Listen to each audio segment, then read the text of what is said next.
अगर आपने मेरे चैनल को अब तक सब्सक्राइब नहीं किया है तो इस लाल बटन को दबाकर सब्सक्राइब ज़रूर करें और बगल में इस बेल बटन को ज़रूर दबाएं जिससे कि आपको आगे आने वाले सारे वीडियोस का अपडेट मिलता रहेगा। आज मैं आप लोगों के लिए लेकर आई हूँ बहुत ही हेल्दी, टेस्टी, हाई प्रोटीन टिक्की की रेसिपी। कोरोना के इस काल में जहाँ हम जिम नहीं जा सकते, एक्सरसाइज में ज़्यादा इन्वॉल्व नहीं हो सकते और हमें हमारी इम्यूनिटी भी बढ़ानी है, तो इस तरह से आप टिक्की बनाएं, बहुत ही हेल्दी है। तो यहाँ पर मैंने 250 ग्राम के बराबर राजमा ले लिया है। तो कोई भी वैरायटी का राजमा जो आपको मिल जाए उसे आप ले लें और रात भर भिगो कर रख दें। फिर इसे मैं प्रेशर कुकर में डालकर करीब 1.5 कप पानी डालकर प्रेशर कुक कर लूँगी, करीब 7 से 8 सीटी तक, जिससे कि ये राजमा अच्छे से पक जाए।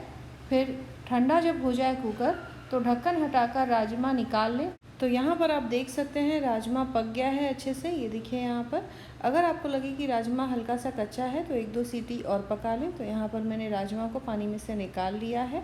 अब दूसरी तरफ यहाँ पर एक बोल मैंने पोहा ले लिया है। राजमा 2 कप के बराबर है तो 1 कप मैंने पोहा ले लिया। इसे धोकर भिगो कर रख दें करीब 10 मिनट के लिए। तब तक राजमा को इस तरह से हल्के हल्के मैश कर लेना है, एकदम फाइन पेस्ट नहीं बनाना है। आप चाहें तो ब्लेंडर में भी इसे बिना पानी डाले दरदरा पीस सकते हैं, लेकिन इस तरह से पोटैटो मैशर से भी ये अच्छे से मैश हो जाएगा।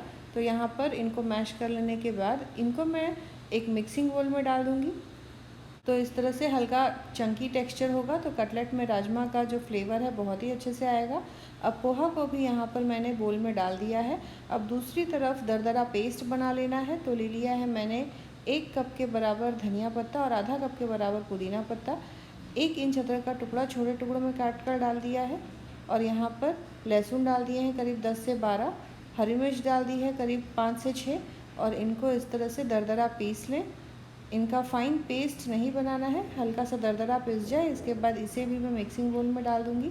इसके बाद इसमें डाल दूँगी 1 मीडियम साइज़ का प्याज। तो इनको भी इसी तरह से चॉपर में डालकर चॉप कर ले अच्छे से और उसे भी डाल दूँगी। फिर डाल दूँगी कुछ सूखे मसाले जैसे कि लाल मिर्च पाउडर, जीरा पाउडर, धनिया पाउडर, चाट मसाला। इन सारे मसालों को डालकर अच्छे से मिक्स कर लें। गरम मसाला आप चाहें तो डाल सकते हैं, यहाँ पर मैंने गरम मसाले का यूज़ नहीं किया है। तो इन्हीं मसालों से बहुत ही अच्छा सा चटपटा फ्लेवर आ जाएगा। अब इन सारी चीज़ों को यहाँ पर डालकर अच्छे से मिक्स कर लेना है। पोहा को अच्छे से मैश करते हुए मिक्स करें ताकि ये अच्छे से मिक्स हो जाए, बिल्कुल भी इसके बड़े बड़े दाने ना हो। तो पोहा से ही हल्की सी बाइंडिंग आ जाएगी टिक्की में। यहाँ पर मैं बाइंडिंग के लिए ख़ास चीज़ें जैसे कि मैदा या कॉर्नफ्लावर यूज़ नहीं कर रही हूँ, क्योंकि ये हेल्दी नाश्ता है। आप चाहें तो इसमें थोड़ा सा कॉर्नफ्लावर या मैदा डाल सकते हैं। यहाँ पर मैंने सिर्फ पोहा डाला हुआ है। इन सारी चीज़ों को इस तरह से ये देखिए कुछ गूँथते हुए मैंने मिक्स किया है, जिससे कि पोहा जो है वो भी अच्छे से मैश हो जाए। और यहाँ पर ये देखिए बाइंडिंग टेक्सचर आ गया है। तो इस तरीके से टिक्की बना लेनी है। तो जिस साइज़ में आप टिक्की बनाना चाहें बना सकते हैं। इस टिक्की को आप चाहें तो बर्गर में भी यूज़ कर सकते हैं, बहुत ही टेस्टी लगेगा।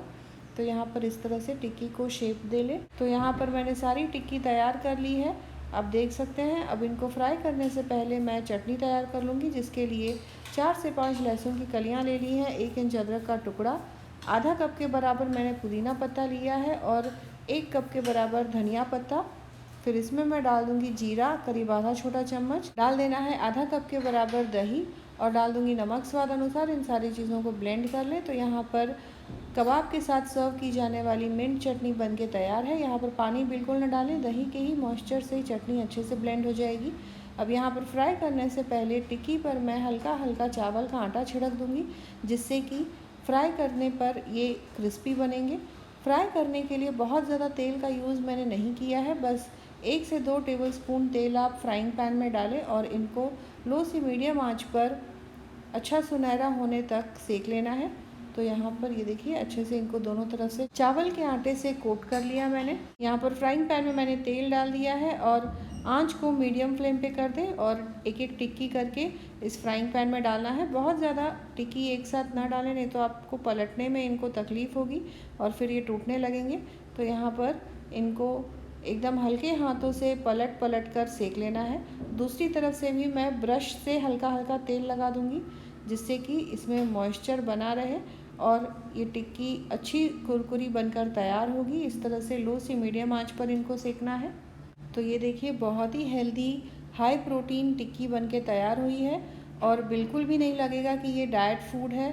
बहुत ही कम तेल में लेकिन बहुत ही टेस्टी बनी है। तो आप इस तरह से राजमा टिक्की ज़रूर ट्राई करें और सर्व करें मिंट चटनी के साथ, सभी को बहुत ही पसंद आएगा। तो अपने दोस्तों रिश्तेदारों के साथ भी इस रेसिपी को ज़रूर शेयर करें। मिलते हैं अगले एपिसोड में इसी तरह से एक और नई टेस्टी रेसिपी के साथ। Thanks for watching.